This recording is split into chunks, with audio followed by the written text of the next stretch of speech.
안녕하십니까. 오늘 시편 5편 말씀 읽겠습니다. 5절 오직 나는 주의 풍성한 인자를 힘입어 주의 집에 들어가 주를 경외함으로 성전을 향하여 경배하리다. 여호와여, 나의 원수들을 인하여 주의 의로 나를 인도하시고 주의 길을 내 목전에 곱게 하소서. 오늘 말씀 읽었습니다. 시편 5편은 시편 1편과 아주 비슷한 구조를 가지고 있습니다. 시편 1편은 악인과 의인, 죄인을 구분해서 나타내고 있는 시입니다. 이 시편 5편에도 악인과 의인이 분명하게 나누어지고 있다는 것은 시편 1편과 아주 유사한 공통점이라고 할 수가 있겠습니다. 시편 1편에서는 의인의 삶은 형통하지만 시편 5편에서는 의인의 삶은 주의 의로 인도함을 받고 또 주의 집에 들어가서 주를 경외하고 주를 경배하는 것으로 나타나 있습니다.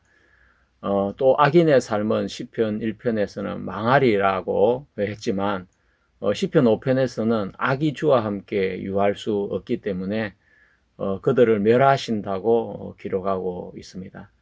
그리고 시편 1편에서는 의인은 말씀에 이끌리는 삶을 살게 되지만 시편 5편에서는 의인의 삶은 기도에 젖어서 하나님을 경외하고 경배하는 삶으로 나타나고 있습니다. 특히 시편 5편에서는 악인의 특징을 거짓과 제약으로 말씀하고 있고 특히 이 시는 사도 바울에 의해서 로마서 3장에 그대로 인용이 되고 있습니다. 하나님을 떠난 모든 인간들은 다 제 아래에 있는 악인으로서 심중에는 악이 가득하고 그 입에는 신실함이 없는 거짓뿐이고 저희 목구멍은 열린 무덤이라고 말씀하고 있습니다.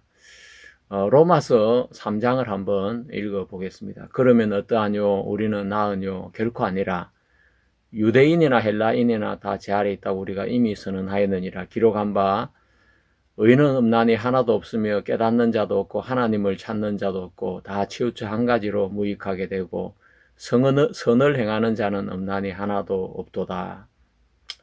13절 저희 목구멍은 열린 무덤이요 그 혀로는 속임을 베풀며 그 입술에는 독사의 독이 있고 그 입에는 저주와 악독이 가득하고 그 발은 피 흘리는데 빠른지라. 파멸과 고생이 그 길에 있어 평강의 길을 알지 못하였고 저희 눈앞에 하나님을 두려워함이 없느니라 한가 같으니라. 바울은 시편 14편 1절 또 시편 140편 3절 시편 7절 시편 36편 1절 또 이사야 59장 7절 말씀을 같이 인용해서 로마서 3장에 하나님을 떠난 그 죄인의 삶을 아주 적나라하게 표현을 하고 있습니다. 시편은 다윗의 시인데 주의 집, 주의 의, 주의 길 그런 단어들을 표현을 하고 있습니다. 그래서 오늘 우리는 바로 그런 부분에 대해서 여러분과 같이 말씀을 나누려고 합니다. 우리는 지난 시간에 다윗이 주의 거룩한 성품을 섬기면서 알게 되고 그래서 그도 정복 전쟁을 통해서 피 흘리기를 즐기는 그런 왕이 되지 않았던 것을 볼 수 있고 또 하나님께서 행악자와 거짓말한 자를 미워하시고 멸하신다는 그 사실을 다윗 마음속에 깊이 깨닫고 알게 되면서 그 역시 사울왕의 죽음을 거짓말로 꾸며서 보고했던 그 아말렉 소년을 멸하는 것을 볼 수 있습니다. 그러니까 행악자를 미워하시고 거짓말한 자를 멸하시는 그 성품은 하나님의 일관된 성품이고 창세 때부터 세상 마지막까지 최후의 심판까지 계속해서 이어지는 변치 않는 하나님의 성품인 것을 알 수가 있습니다. 그렇기 때문에 하나님을 믿는다고 하면서 거짓말을 일삼고 또 사람들을 괴롭히고 제약을 행하는 그런 사람이 있다면 그 사람은 정말 파렴치한 거짓말장이고 하나님과 아무 상관이 없는 인간인 것을 알 수가 있습니다. 자, 그러면 다윗이 하나님의 전을 이렇게 사모한다는 표현을 시편 5편에서 하고 있습니다. 나는 주의 풍성한 인자하심으로 주의 집에 들어가며 라고 했는데, 이때 주의 집이라는 것은 성전이나 회막을 가르치기도 하지만 하나님의 임재가 나타나는 장소를 말하고 있고, 그것은 바로 예배의 자리이며 하나님과 친밀한 교제의 공간이기도 합니다. 그 오늘날로 우리가 생각해 본다면 뭐 교회나 기도처를 넘어서 하나님과 마음으로 만나는 공간이라고 볼 수가 있습니다. 우리가 영적으로 적용을 시키면 하나님 앞에 나아가는 자리는 자격이 아니라 하나님의 인자하심으로 허락되는 은혜의 공간이라는 것을 다윗은 말씀해 주고 있습니다. 다윗은 자신의 의가 아니라 하나님의 사랑을 근거해서, 바로 인자를 근거해서 그 집에 들어가겠다고 고백을 하고 있습니다.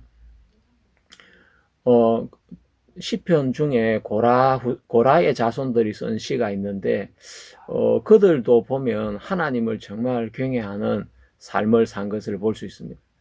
우리가 하나님을 섬기다 보면 좋은 일만 생기는 것이 아니고 불의의 사고도 생기고 또 나가서 저주받는 일도 생기고, 바로 그 대상 중에 한 사람이 고라였습니다. 정말 그들은 모세를 따라 출애굽을 했지만 모세를 대항하다가 땅이 갈라져서 그 속에 산채로 빠져서 죽는 그런 재앙을 만나게 되어집니다. 누구나 그런 일을 당하면 하나님이 두렵게 여겨지고 하나님을 향해 마음을 닫기 마련인데, 그러나 그 사건으로 400년이 지난 후에 고라의 자손들은 시를 통해서 하나님의 전을 너무나 사모하는 그들의 마음을 표현을 하고 있습니다. 시편에 내 영혼이 여호와의 궁전을 사모하여 생각하며 내 마음과 육체가 살아계신 하나님께 부르짖나이다 라고 그들은 이야기했습니다. 하나님의 전을 사모하는 것으로 정말 그들의 몸과 마음이 병이 걸릴 정도로 그들은 하나님의 궁전을 사모했던 것을 볼 수 있습니다. 주의 궁전에서 한 날이 다른 곳에서 첫날보다 나은즉 악인의 장막에 사는 것보다 내 하나님의 성전 문지기로 있는 것이 좋사오니 라고 그들은 표현을 했는데, 그들이 주를 사모하는 이유는 참새와 제비도 보금자리를 주시는 바로 그런 자비의 하나님이시고, 또 하나님에게 나가면 힘을 주시는 그런 하나님이시고, 또 샘과 이른 비를 주시고 또 기도를 들으시는 하나님이시기 때문에, 비록 그들의 할아버지 고라가 하나님 앞에 재앙을 만나서 정말 죽는 그런 일이 있었지만 그들은 하나님을 향해 마음의 문을 닫지 않고 여전히 하나님의 전을 사모하는 참 아름다운 모습을 시편에서 우리는 만날 수 있습니다. 또 다윗의 마음은 하나님의 전으로 가득 차 있습니다. 우리가 음악당에 가면 음악에 대한 온갖 정보를, 또 악기나 작곡가들이나 연주자들이나 이런 사람들을 만날 수가 있고 그런 정보를 접할 수가 있습니다. 음악당에 가서 미술에 대한 정보를 찾는다면 정말 어리석은 사람이 아니겠습니까? 음악당에서 건축이나 스포츠나 다른 정보를 얻는다는 것은 정말 우물에 가서 숭늉을 구하는 것과 다를 바가 없습니다. 주의 집에 가면 주님의 것으로 가득 차 있는 것입니다. 주님의 성품, 주님의 자비, 또 주님이 일하신 간정. 그렇기 때문에 주님의 집에 가서 세상 것에 젖어 산다는 것은 불가능한 것입니다. 다윗은 주님의 법궤를 다윗성에 모신 후에 법궤를 모실 성전을 건축할 마음으로 가득 찼지만, 그는 피를 흘린 군인이기 때문에 하나님께서 허락하지 않았습니다. 하지만 다윗의 마음에는 성전 건축을 위해서 모든 것을 준비를 하였습니다. 뿐만 아니라 그가 노래하고 있는 시편 한 편 한 편에는 이 시는 영장으로 한 노래, 이 시는 간악에 맞춘 노래, 이 시는 현악에 맞춘 노래 하면서 시편 한 편 한 편에 자신의 마음을 다 쏟아서 하나님을 찬양하고 예배하고 경외하는 그 모습을 우리는 시편에서 읽을 수 있습니다. 어, 다윗의 마음에 가장 사모하는 것이 있다면 그것은 바로 주님의 성전이었습니다. 그곳에 가면 늘 주님의 흔적을 찾을 수 있고 만날 수 있고 주님의 향기와 주님의 자취를 발견할 수 있는 것입니다. 그래서 정말 다윗은 비록 법궤가 이렇게 성전에 제대로 모셔지지 못하고 휘장 가운데 머물러 있지만 그는 정말 하나님을 사모하고 간절히 하나님과 동행하기를 원했던 것을 이렇게 볼 수가 있습니다. 그리고 이제 우리가 두 번째 나오는 단어는 주님의 의입니다. 주님의 의. 우리가 지난 시간에도 하나님의 의에 대한 이야기를 이래 했는데, 우리가 하나님을 섬기다 보면 주님의 집이 사모가 되고, 주님의 의를 알고, 주님의 의를 사모하게 되어지는 것입니다. 그리고 주의 길을 걷게 되어지는데, 루트는 구원받기 전에 하나님의 의를 정말 하나님이 너무나 의롭고 거룩하시기 때문에 악한 자신을 심판하는 그런 하나님으로만 생각을 했습니다. 엄하고 두려운 그런 하나님으로 여겼는데 로마서 1장을 읽다가 루트의 마음에 놀라운 변화가 일어나게 되었습니다. 하나님은 그냥 두렵고 거룩하고 의로운 심판의 하나님이 아니라 나에게 은혜로 믿음으로 하나님의 의를 주시는 그런 하나님이시구나. 루트는 그 사실을 발견하고 나서 거듭나게 되어지는 것입니다. 성도들은 루트와 같이 그 하나님의 의를 발견한 자들이고 그 의를 마음에 얻은 사람인 것입니다. 그래서 성도들은 이제 자기의 의로 사는 사람이 아니라 하나님의 의를 믿는 믿음으로 사는 사람인 것입니다. 사람들이 살아가다 어려운 일을 만나면 자기 자신을 생각하고 돌아보게 되어집니다. 그러면서 내 행동이 뭐가 잘못됐는지, 내 의가 뭐가 잘못됐는지 이런 생각을 하게 되는 것인데, 그건 정말 너무나 어떻게 보면 당연한 일이라고 생각이 됩니다. 근데 그런 생각을 하는 동안 이 마음의 스텝이 꼬이게 되어지면서 신앙의 방향을 잃게 되는 것입니다. 왜냐하면 내가 하나님 앞에 잘못한 것이 한두 가지가 아니기 때문에 어디에서부터 문제가 있는지, 뭘 도대체 고쳐야 되는지 잘 모르기 때문에 그런 것입니다. 우리가 구원받은 성도들에게 하나님 주신 의는 내가 뭔가 의롭게 산 의가 아니라 하나님께서 우리에게 주시는 의인 것입니다. 그 의는 하나님이 가지고 계신 의고 또 믿는 성도들이 가지고 있는 의고 아브라함이 가진 의고 다윗이 가진 의이기 때문에 그 의는 동일한 것입니다. 그래서 주님의 의는 나와 상관이 없습니다. 그래서 우리가 하나님 앞에 나갈 때 주님의 의를 들고 나가면 주님이 우리를 안 도와주실 이유가 아무것도 없는 것입니다. 이스라엘 백성들이 출애굽한 후에 광야길을 40년 동안 걸었는데 정말 하나님이 왜 그 광야길을 걷게 하셨을까요? 저는 이스라엘 백성들이 불신과 제약 때문에 또 그들의 육신 때문에 그 광야길을 걷겠다고 처음에 생각을 했는데 성경을 읽다가 보니까 성경에 놀라운 사실이 나오고 있는 것입니다.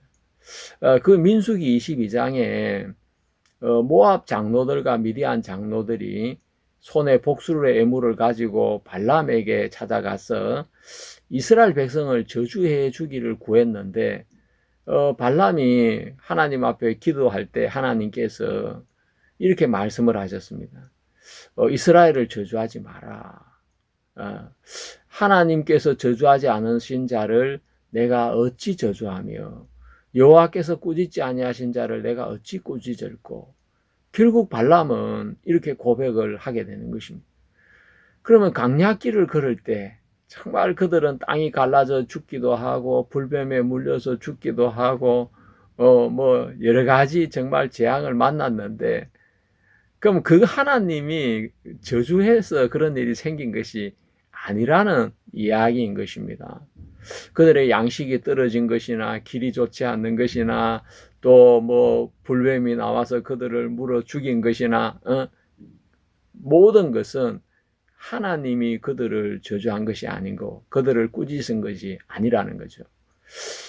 그러니까 발람이 하나님이 저주하지 않으신 자를 내가 어찌 저주하며 여호와께서 꾸짖지 않으신 자를 내가 어찌 꾸짖을꼬.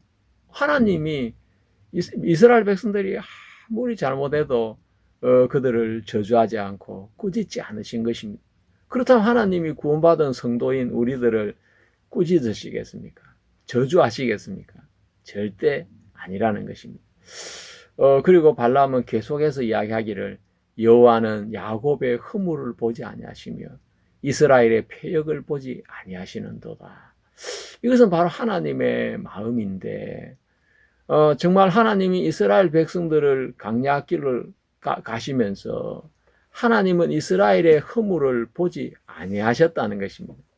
하나님은 이스라엘의 패역을 보지 않으셨다는 것입니다. 우리가 그냥 별 생각 없이 성경을 읽다 보면 그들이 물이 떨어진 것이, 양식이 떨어진 것이, 그리고 이 불뱀이 나타나서 그들을 물어 죽이는 것이, 땅이 갈라져 죽는 것이, 그게 다 그들이 뭔가 잘못했기 때문에 하나님이 벌을 주시는 것처럼 우리는 오해할 수 있는데, 우리는 그 발람의 말을 통해서 하나님의 그 본심을 읽을 수가 있는 것입니다. 우리가 신명기에도 특히 이제 그렇게 나오고 있는데, 하나님이 이스라엘 백성으로 광야길을 걷게 하시고 줄이게 하시고 또 낮추게 하시고 어렵게 하신 그 이유는 사람이 떡으로만 사는 것이 아니요 여호와 입에서 나오는 모든 말씀으로 사는 그 사실을 가르쳐 주게 하기 위한 것이라고 말씀하신 것입니다. 그러니까 어떤 그들에게 닥친 형편적인 어려움이나 또 겉으로 나타나는 징계나 채찍이나 그런 것들이 그들의 어떤 잘못에 대한 대가로, 징계로, 저주로 또 하나님의 그 꾸짖으심으로 나타난 것이 아니라 하나님이 말씀을 믿는 믿음으로 사는 그 세계를 가르쳐 주기 위해서 그들에게 그런 여러 가지 형편을 통해서 그들을 책망하시고 꾸짖으신 것이지, 정말 하나님의 진심은 그들을 꾸짖지 않는 것이고 저주치 않는 것이고 또 그들의 허물과 또 그들의 패역을 보지 않는 하나님이신 것입니다. 그렇다면 우리가 하나님 앞에 내 연약함이나 내 부족함, 내가 좀 잘못한 것 때문에 내가 움츠릴 필요가 뭐가 있겠습니까? 하나님이 내 허물을 보지 아니하시고 내 패역을 보지 않기로 하나님 작정을 하신 분인데, 하나님이 나는 네 안 봐. 나는 예수 그리스도를 보고 너를 축복한 거야. 나는 예수 그리스도를 보고 너를 구원한 거야. 나는 예수 그리스도의 그 십자가의 피를 보고 너를 의롭다고 한 거야. 우리가 하나님의 마음을 성경을 통해서 발견하면 우리는 우리 자신에게서 벗어나게 되어지고 참으로 하나님 앞에 자유를 얻고 감사와 기쁨을 누릴 수가 있는 것입니다. 저는 로마서 성경을 읽다가 제 마음에 참 너무 기뻐서 감사한 적이 있었는데, 그것은 바로 로마서 5장 16절 17절에 나오는 말씀입니다.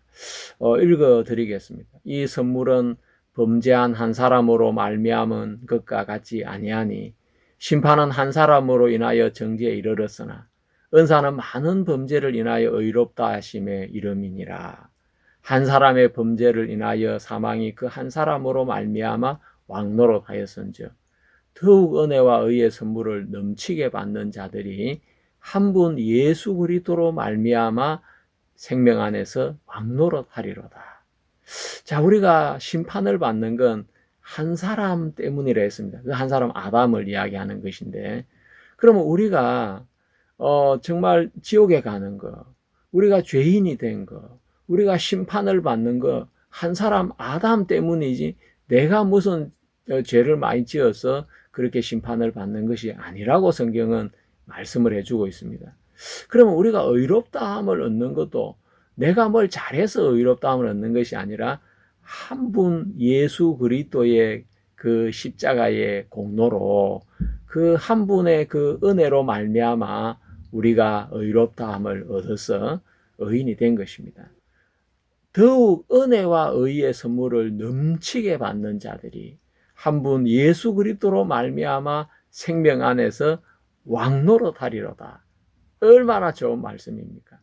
그러니까 내가 뭘 잘해서 은혜를 받는 것이 아니고, 또 내가 뭘 더 잘해야 의의 선물을 받는 것이 아니라 한 분 예수 그리스도로 말미암아 은혜를 하나님은 넘치게 주신다 했습니다. 그리고 의의 선물을 하나님은 넘치게 주시는 것입니다. 무엇으로 말미암아? 한 분 예수 그리스도로 말미암아. 그러니까 하나님은 나에게 은혜를 넘치게 주고 싶은데, 내가 잘해서 그 은혜를 받는다면 어떻게 넘치게 받을 수가 있겠습니까? 근데 한 분 예수 그리스도 때문에 하나님은 나에게 은혜를 넘치게 주시고, 한 분 예수 그리스도 때문에 하나님은 나에게 의를 선물로 넘치게 주시는 것입니다. 그러니까 내 의가 부족할 수가 없고 모자랄 수가 없고, 내가 정말 의롭기에 충분한 의를 하나님은 우리에게 주시면서 그 안에서 왕노릇하면서 살기를 원하셨던 것입니다. 그리고 세 번째, 주의 길이 나오는데, 시편 1편에는 죄인의 길이 나온다면 시편 5편에서는 주의 길이 나오고 있습니다. 우리가 이 성경에 보면 여호와여 나의 원수들을 인하여 주의 의로 나를 인도하시고 주의 길을 내 목전에 걷게 하소서. 참 이 말씀은 너무 참 은혜스러운 말씀입니다. 다윗에게는 다양한 원수와 대적들이 있었습니다. 그리고 원수가 있기 때문에 우리는 대충 내 감정이나 내 생각이 일어나는 대로 살아야 되는 것이 아니라, 원수가 있기 때문에 주의 의로 주의 길로 인도를 받아야 되는 것이 성도의 삶인 것입니다. 제가 오늘 이 주의 의로 인도하소서 이 부분을 엄청 많이 준비를 했는데 시간이 많이 지나가지고 제가 자세하게 소개를 다 못 드릴 것 같습니다. 그래서 대표적인 거 하나만 말씀을 드리고 나머지는 제 블로그에 올려놓겠습니다. 자, 사울 왕이 다윗을 죽이려고 막 쫓아다녔습니다. 사울은 다윗이 골리앗을 죽이고 이스라엘 여자들이 사울이 죽인 자는 천천히요 다윗은 만만이로다 라고 노래를 할 때 그 노래 소리를 듣고 심히 불쾌했습니다. 야, 이제 다윗이 얻을 것은 이 나라밖에 없겠구나. 그러면서 자기의 사위가 되었는데도 불구하고 다윗을 죽이려고 왕궁에 쫓아내고 쫓아다녔습니다. 그래서 다윗은 정말 강야를 떠돌면서 생명의 위협을 받으면서 그는 살았는데, 근데 다윗에게 사울을 죽일 수 있는 복수의 기회가 몇 차례 찾아왔던 것입니다. 근데 다윗은 그때마다 사울을 살려주고 복수를 하지 않았습니다. 다윗이 만약에 사울을 죽이면 가장 좋아할 사람이 원수인 것입니다. 그 원수가 누굽니까? 우리의 육체의 원수가 아니라 우리의 영혼을 노리고 있는 원수가 있는데, 그 악한 원수는 바로 마귀인 것입니다. 마귀는 정말 다윗의 집안에 피해 복수로 끊임없이 처절한 정말 혈육 간의 피해 전쟁이 일어나기를 원하고 있는데, 다윗은 사울을 자기 손으로 죽일 수 있음에도 불구하고 하나님의 손에 맡겼습니다. 우리가 이스라엘의 역사와 유다의 역사, 유다 왕조의 역사가 너무 다른 것을 보게 됩니다. 이스라엘 왕조는 권력 투쟁을 향한 처절한 피 흘림의 역사였습니다. 권력을 잡기 위해서. 그렇지만 유다 왕조에는 그런 일들을 찾아보기 어려운 것은 바로 다윗이 하나님에게 사울을 맡겼기 때문에 그렇습니다. 하루는 사울이 다윗이 숨어있는 굴에 발을 가리기 위해서 들어왔는데, 옆에 있는 신하들이 하나님이 왕을 당신 손에 붙였으니까 그냥 우리가 죽이겠습니다 라고 제안을 했지만, 다윗은 그것을 금했습니다. 그리고 그 옷자락만 살짝 베었는데 사울이 좀 굴에서 나갔을 때 그때 다윗이 이야기를 합니다. 오늘 여호와께서 왕을 내 손에 붙이신 것을 왕이 아셨을 것이니이다. 그 이야기를 듣고 사울이 얼마나 놀랬겠습니까? 혹이 나를 권하여 왕을 죽이라 해서나 내가 왕을 아껴 말하기를 나는 내 손을 들어 내 주를 해치 아니하리니 그는 여호와의 기름 부음을 받은 자가 됨이니이다. 그렇게 이야기를 했습니다. 그러면서 그 왕의 옷자락을 이렇게 보여주면서 자기가 얼마든 죽일 수 있음에도 불구하고 사울을 살려 보내주었다는 것을 입증을 했습니다. 그러면서 여호와께서는 나와 왕 사이에 판단하사 나를 위하여 왕에게 보복하시려니와 내 손으로는 왕을 해하지 않겠나이다. 다윗은 정말 자기 손으로 사울을 죽이지 않겠다고 이야기를 하고 있는 것입니다. 하나님이 당신에게 보복을 하도록 하겠다. 나는 당신에게 손을 대지 않겠다. 그런즉 여호와께서 재판장이 되어 나와 왕 사이에 판결하사 나의 사정을 살펴 신원하시고 나를 왕의 손에서 건지시기를 원하나이다. 사무엘상 24장에 나오는 내용입니다. 다윗은 복수하는 것도 하나님의 손에 맡겼고 자신이 복수를 하지 않았습니다. 그것이 하나님의 의에 맡긴 삶인 것을 알 수 있습니다. 여호와여 나의 원수들을 인하여 주의 의로 나를 인도하시고 주의 길을 내 목전에 곱게 하소서. 이 기도와 동일한 삶과 간증이 이 사무엘상 24장에 나타나 있는 걸 볼 수 있습니다. 뿐만 아니라 시므이가 압살롬 반역 때 다윗을 향해 돌을 던지며 저주했을 때도 정말 다윗은 자신의 감정을 따라 보복하지 않았습니다.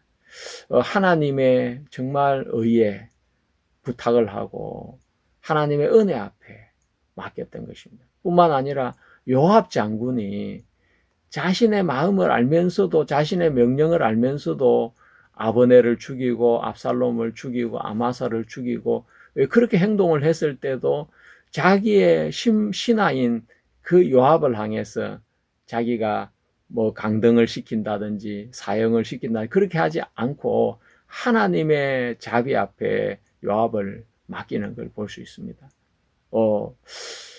내가 기름 부음을 받은 왕이 되었으나 오늘날 약하여서 스루야의 아들은 이 사람들을 제어하기 너무 어려우니 여호와는 행악한 자에게 그 악한 대로 갚으실지로다. 이것이 다윗의 마음이었습니다. 뿐만 아니라 압살롬의 반역이 일어났을 때도 다윗은 정말 하나님에게 모든 걸 맡겼고 또 나발이 정말 자기 자신을 철저히 짓밟고 무시하고 외면했을 때도 다윗은 정말 하나님의 그 인자하심에 자기를 맡겼습니다. 다윗의 시는 단순한 시가 아니라 다윗의 삶의 간증이고 정말 다윗의 어떤 신앙의 기준이고 또 이렇게 삶의 이 중심이 되었던 것을 우리는 볼 수가 있습니다. 우리가 이제 신앙을 한다는 것은 다윗을 통해서 말만 영적인 말을 하는 것이 아니라 내가 하는 말이 내 삶이 되는 것이 참된 신앙인이라는 것을 우리는 알 수가 있습니다. 정말 여러분 마음에도 정말 다윗이 이야기한 것처럼 원수를 인해서 하나님 나를 의의 길로 인도해 주십시오. 그리고 여호와의 집으로 나를 인도해 주십시오 했는데 그 다윗의 기도는 시편 23편에 결실을 맺어 아름답게 나타나는 걸 볼 수 있습니다.